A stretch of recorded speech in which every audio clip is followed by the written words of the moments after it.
What's up, you guys? John from PumaPlow.com here with another episode of Plow and Friends. And today I'm joined by the one, the only, Mr. Starms. Howdy. What's up, Starms? How's it going, man? Hanging in there. Good, good. And if you noticed, I have to be very specific with the and, because the sick people out there like to, twist it. Right? Sick people on the internet? No. Like smoke. Yeah. Well, I wasn't going to call them out, but since you did. Yeah, it doesn't bother me. Alright, so we are harvesting canola here on the field 1. Feel free to firewood ready. Got the good old Don out. Have you ever seen this harvester before? No, I have not. I love this thing. Capacity sucks. It's really noisy, but it's a great combine. Well, it's 2-year-old school combines. Yeah. This looks like something from the 70s or the 80s, I would guess. Yeah. So they weren't too worried about, white machinery. No. It just had to work. Yep. It had to do its job and not break down and just keep rolling. So, Smoke and I hauled a bunch of the starting crop on the last video. We could not haul sugar beets, potatoes, or wood chips because these trailers don't haul those. And I haven't really worried about it. We do have a little bit of money, $156,000. Don't know what I would really buy first, though. Probably work on upgrading that combine. What do you think? Well, you may want to start with the new trailer so you can haul everything. That is true also. I do have the blue truck turned on, and I heart that blue truck. That is true. My goal is to stay as much like mod as possible. Right. Kind of stay away from the in-game equipment when possible. It's not always going to happen, but for the most part, stay away from it. So actually, let me go look then. What do we have? Of course, I'm in-game stuff. That doesn't work. So the blue truck's only 18,000. I know it hauls the stuff, so that wouldn't be a bad option, actually. No, not at all. Yeah. Well, we'll go ahead and buy it. We probably won't mess with it today, but it's purchased. And yeah. So, Starms, I like to ask everybody at least one question and be kind of legit interviewee guy, So, about when and what was like your first Puma Plow video? How did you find us? God, I've slept since then, so I'm gonna take a minute to think. I want to say it was about last November. Okay, it's been that long. Cool. And it was just a matter of messing around on the YouTubes and kind of came across Farming Simulator and started getting intrigued by it, and then progressing through the different videos, found you guys, and I've been stuck ever since. Yeah, pretty much, yeah. It tends to happen. We're just kind of like that. We just, we stick on you, and you can't get rid of us. And you come in our team speak, and obviously that's where we're at right now, and play on our server, and you're involved in the Minecraft world that I have going, and you're all over the place with us. So it's good. I can't wait for Minecraft Mondays. Yeah. Minecraft or cocaine or crack? What is it? I forget what that game's called. But yes, it's a good time, and we have a lot of fun playing Minecraft. So it was you and Scott. You guys both kind of came in TeamSpeak at the same time. Yeah. And for the longest time, I would call you Scott and Scott Storms. And yeah, we'd be sitting here like, "Hey Scott, go over here," and we're like, yeah. Scott be like, "I'm not even in the game." Oh. Storms. You guys both have S's. You kind of sound a little similar. Just whatever your name is. You, Mr. Guy over there. Go there. You with the face. Exactly. 100% you with the face, yeah. So that was always kind of funny when you first came in the TeamSpeak. How much of a derp. It wasn't just me, it was other people too. Oh yeah, a lot of people did. I was very guilty of it for the longest time, but yeah, I got this now. I still mix up people's names occasionally. It's like when I was a kid, my dad used to do that a lot. Oh yeah. You know, with there being 6 boys in my house, that happened a lot. Yeah, I have 3 younger brothers. Yeah. All of our names start with an M. Oh. So when somebody got in trouble, Yeah. a lot of times it was, All of 10 them. different names all yelled at the same time, and it's just, you, number 1. Yeah. Get over here. It's like, crap. There's a bunch of us in my family with a J for the first initial. So that was always he would go. My dad, especially my dad, he would go through like the 4J names and start yelling. Yeah.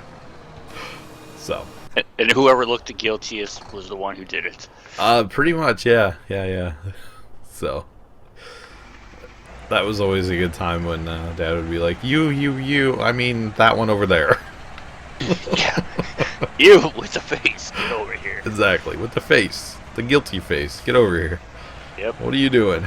So, good times. Good times. Now, have you done any farming or anything in real life? Have you had any interaction with a farm in real life? Oh yes. Have you? My aunt and uncle have a beef farm up in Alpena. Okay. And I would go every summer and help out on the farm and whatnot. And then once I graduated from high school, I actually moved up there for about 4 months and basically ran the farm by myself. Oh, wow. We had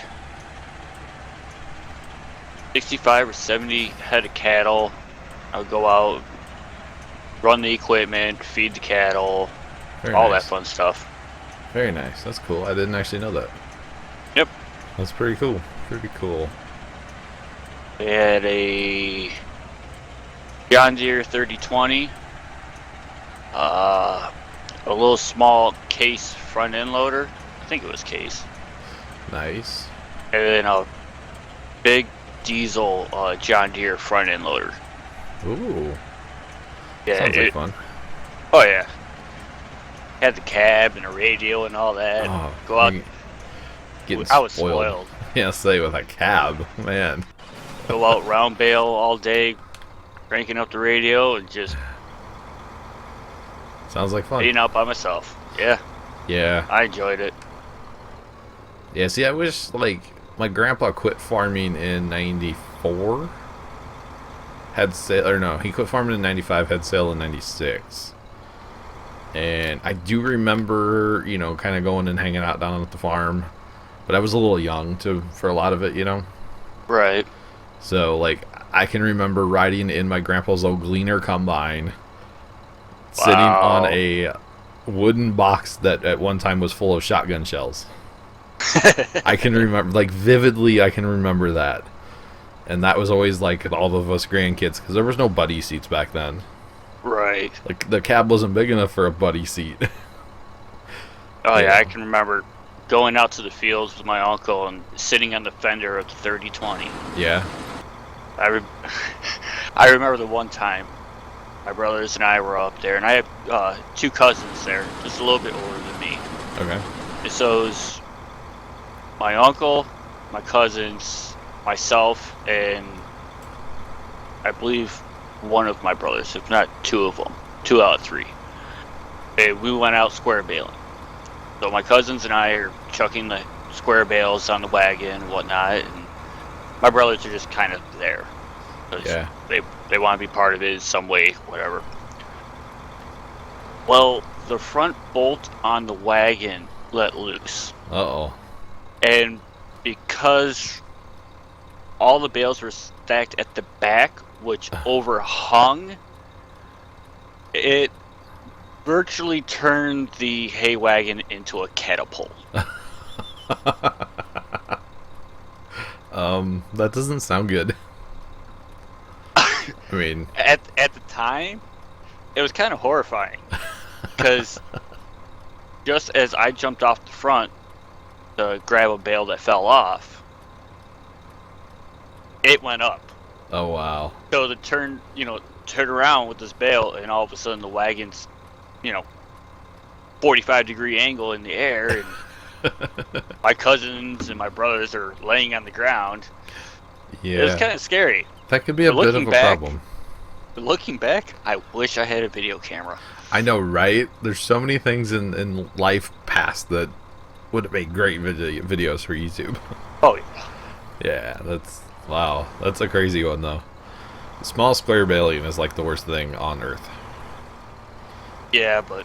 And luckily I've never actually had to do it, so... By the end of the season, though, you were pretty damn fit. Yeah, I bet you were. A few years ago, my dad works at like a rental, and they sell lawnmowers and that stuff, and they sell a bunch of bales of straw usually. Right. So they would like hired a guy to bale straw. Well, it happened to be like right around the corner from my farm.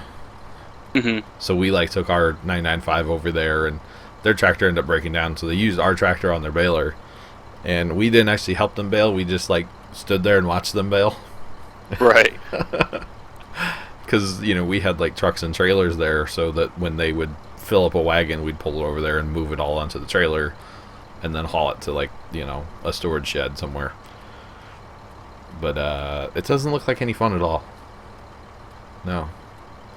No, it's a grind. I don't know if you ever had to use a bale hook. No, we just grabbed them by hand. Oh, you were man. You didn't use bale hooks, huh? No, we did not have bale hooks. We grabbed them by the strings on it and the twine, and yeah, used and hoed. Bale hooks are dangerous. Oh yeah, I've seen them, and it Mike, looks something right out of the Texas Chainsaw Massacre. Mike put one in his leg once. Ooh. And then actually that time I was talking about when we went baling, this older guy, my dad's boss's father, actually, he put one into his leg too. And ouch. He didn't even know it. And all of a sudden we're like, hey, whatever your name was that I'm not going to say, why is your pant leg all bloody? So he had to go. Sometimes those mysterious wounds are the best. Yeah, so needless to say, he got in a truck and somebody drove him to the hospital like real quick. Yeah. So, bale hooks are nothing to mess around with. They're very dangerous and Yes, they are. kind of crazy, but we have a couple down at the farm still that Grandpa like handmade. Right. So that's always, really cool. So, which is really not much to them. It's a couple pieces of metal and some wood and a couple bolts. Way you go. Yeah, pretty much. It's a J. Yeah. A sharpened J on a handle. Pretty much, yeah. Super sharp. Super sharp. Oh, yeah. I would not want to meet one of those if somebody was pissed off at me and had one. I would be running. Yelp. Yeah. So, and then I can also remember going out like mowing stalks with my dad and my one brother. We had an Alice Chalmer big four-wheel drive tractor, and I say big. It was like 110, 115 horsepower, and that was big back then. Oh, yeah, that's a real big tractor back then. Yeah, and it was Grandpa's biggest tractor I think he ever owned. And yeah, it was a good time. But now that's like, you can't even move the planter across the yard with that tractor. Right. These days, so. Yeah, 600, 800 horsepower, and yeah, it's just crazy. like, wow. Just crazy. Like, I'm trying to think. I think the 3020 is what, a 20 horse Probably. tractor? Yeah. I used to remember how to decipher the John Deere numbers. I think back then the numbers actually meant the horsepowers, and then they got away from that. Yeah, it used to be the size, the classification for the size of the tractor, and then the other number was the horsepower. Okay. I can't remember if it was horsepower first or the second set. Oh, I gotcha. And then now, isn't it something with the R series tractor? If it's an R, the last three digits are the horsepower. something. It's something weird. Yeah, I don't know anymore. Since I'm not really in the farming world, I'm not really up on that. I'm sure somebody's gonna leave a comment yelling at us, but I don't know. Yeah, it's a thing. I know You what just they don't know about say it in anymore. Farm Sim, how much horsepower a tractor has. Does that count? Well, So- anybody can type a number in. Exactly. This 'cause- house, this my- little tractor has 10 One- million horsepower. Exactly. My neighbors down in the country, they have a quad track. But they have a quad track 435. I think that's the horsepower on the quad tracks, is the number. But I could be Hey. wrong. So, I know that's a little quad track too. They make up 600-700 horsepower ones. And that's Really, crazy. 435 horsepower. Yeah, That's a lot of ponies. I know, right? And yet I have an uncle who, goes out and plows with his horses. Right. 2 sometimes 3 horsepower is what he runs. Yeah. So, literally horsepower. Right. So, I'm hoping to go to... He does a plow day in the fall, and I've never been able to go. I've been tied up with Puma Plus stuff the past couple of years, and I'm making time this year to go. Yeah, I've never been to something like that. Yeah. But I've been to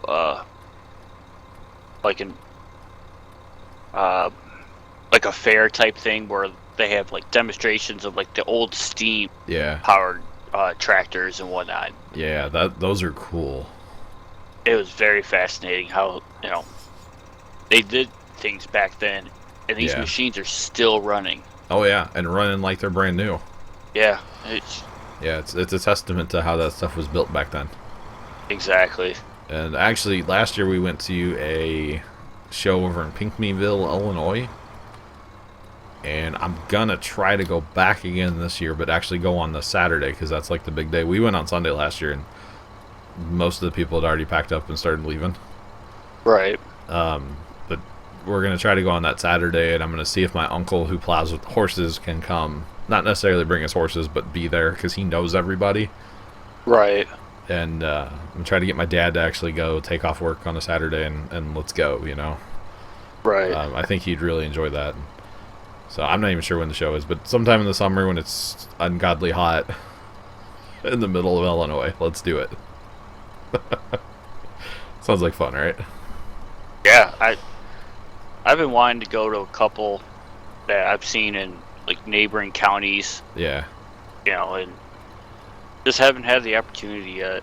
Yeah, it's really fun if you're into that kind of looking at the old stuff, Yeah, It's really, really neat.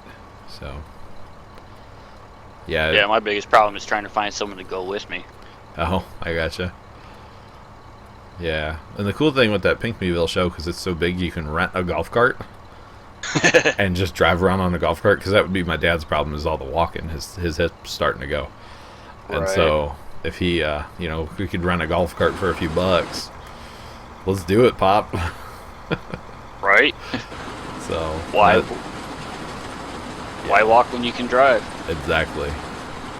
Which actually, it was very nice last year when we went. Just like we were walking around, and some guy from the show kind of realized that we didn't know where we were going, and he pulled up on his golf cart and he's like, "Hey guys, jump on! I'll take you wherever you need to go."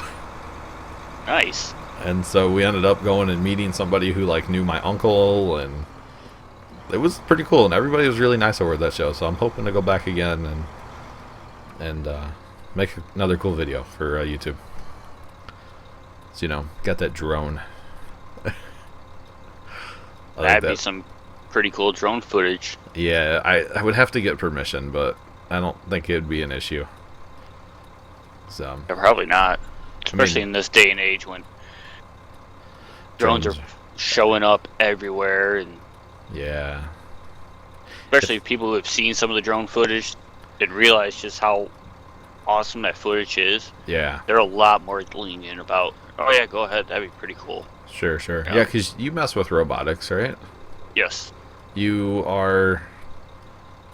I help- you a teacher? Or are you just like? I don't I- know. What's your title? resident a-hole. Oh, okay. Basically, I started volunteering at a high school by me, Okay. and we build underwater robotics that they go to competitions for. And years ago, last year they didn't make it to the finals, but I think the previous 3 years they did. Nice. It was world finals. We're competing against teams from Japan, Australia, Oh, wow. all over the world. Wow. And a lot of these kids are getting full ride scholarships. This year alone, as of right now, we're up to 3.3 million in Whoa. scholarships. Wow. Yeah. That kids out of your program have gotten $3.3 million. Yes. Now, are you the head of this program? No, I'm teacher Mr. Thomas. He runs the program, Okay. and I come in on the weekends or after school and just help kids build. Oh, that's cool. I mainly take care of the RC car program and the electric car program. Okay. That's really cool.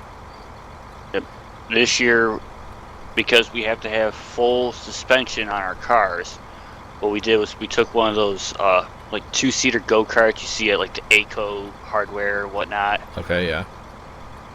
cut off the front half, or the front little quarter right Yeah. behind right beyond the pedals. Uh-huh. We had the pedals and the whole steering assembly and whatnot, and then we took the back swing arm, and then we're making everything in between. Oh, wow. And it's going to be fully enclosed. We lengthened it by, I think it's 20 inches. It's going to be 20 inches longer. It's going to be slightly narrower, and it's going to sit a lot lower. That's pretty cool. And be remote controlled. No, this one you actually get in a race. Oh, okay. Okay. Last year we raced at Belle Isle on the Grand Prix track. Nice. In the previous 4 or 5 years, we were racing at Michigan International Speedway. Oh, wow. On the track. That's pretty cool. Everybody set up their little pits in the actual garages. We raced through turns 3 and 4. Nice. It is a big event. That sounds really cool. There's also other parts to it, like the autonomous, where everything is GPS based. You program it, you push a button, and it has to go through this course. Oh, wow. We haven't gotten into that yet, but that's on our list of things to get into. With the RC cars, we take nitro-powered RC race cars, run a series of tests, how fast does it take from like a dead stop to get to, say, 100 meters. Yeah. Do all these, tests, take everything apart, all the nitro stuff out of it, and completely convert it to electric. Oh, wow. And they run the same series of tests and compare the data and whatnot. Huh. And then we go to the big, race where we had the full-size electric cars and the autonomous and whatnot. And the students actually have to sit there and go through different courses. They're, timed, and some of the courses, there are other cars on the race with you. Oh, wow. So not only do you have to worry about, not hitting a wall, going through a corner or something like that, but you have to watch out for other drivers. Huh. And then at the end of the day, there's a big race. It's a big oval track that they lay out in the parking lot where they kind of do, like a NASCAR style race. And they put, depending on how many different teams there can be 12, 14 cars on this little racetrack at a time. Oh, wow. And it basically turns into demolition derby. But it's fun to watch. Yeah, that sounds like fun. Do you guys ever mess with the Lego robotic stuff? No, Or is that like that you guys are above that? Like, not to sound like that, but you build your own stuff. The main reason why we haven't done anything really with Lego is just because it's so expensive. Oh, okay. The robots that we build for the competition, we use PVC piping. Oh, nice. And nice and cheap and durable, and yeah, that's cool. It's easy to work with, and this year a couple students are actually working with aluminum. Oh, wow. First year that we've really, tried anything with aluminum, so we're going to see how it works out. It, may work better. It may be more hassle than it's worth. Sure. That sounds really cool, though. It sounds like a really neat thing, and, somebody that you're helping could make the next Phantom drone or something. You never know. Yeah. It sounds really cool. One of our students actually has a full ride to Harvard. Wow. That's really neat. That's a cool thing you got going there. Sounds yeah. Really I love neat. being a part of it. Yeah. If anything, it gives me an excuse to play with tools. Exactly. Have you seen any of that Drone Racing League stuff? I've watched a couple clips of it, and I kind of want to go to an event. Yeah. I think that would be something to see, wouldn't it? Yeah. Yeah. I've seen a couple clips of it, and it looks pretty intense. I think if I was the pilot, I would vomit, though, because going so fast with those VR goggles on and stuff, I would be in full pucker the whole time. It'd be like Minecraft mining, right? Oh, I think Minecraft mining does nothing on it. Awesome. Well, we got all the canola harvested. I will go dump this off and grab the fertilizer. Next video, we'll obviously have it all fertilized and ready to go for another canola harvester. Maybe I'll do one or two off video too, because it's the same canola harvest, right? Right. Obviously gonna do a couple canolas because it's worth a lot of money. That it is. And if we want any fields on this map, I think we need a lot of money. So that could be an issue, right? Yeah, or you call the rich uncle. The oil baron. Yeah. Call him up. This is only episode 3. We don't need to worry about him quite yet. A little early yet, but you never know, right? Right. He may stop by for a surprise visit. He likes to do that, actually. Yeah. He likes to come by and drop off stacks of cash and head out. I just wish he was my uncle too. Wouldn't that be nice to have that in real life? Oh, the tools and toys I would have. Oh yeah. Yeah, they just came out with a new Phantom drone. I'd have that sucker already. Yeah. So, which is kind of funny. I just bought mine and it's outdated now. Way technology is. Yeah. 6 months and it's done. Yeah, so. This time next year they're going to be on the iPhone 32 or something like that. Probably. There's already another Samsung phone getting ready to come out. The what is it? The 7 or whatever, S7 or S8 or 27 or who something knows? Like that. Who knows? By the time this video comes out, it's already outdated. So. Right. You never know. You never know. Well, Starms, I appreciate you joining me on this episode of Plow and Friends. Thank you for having me. And for the people watching this on YouTube, make sure you hit the like button and subscribe for more, as always. Right, Starms? Exactly. And until next week, Starms, I guess this is where you can say goodbye. Adios, everyone. Thanks for watching. John and Starms from PumaPlow.com. Toodles.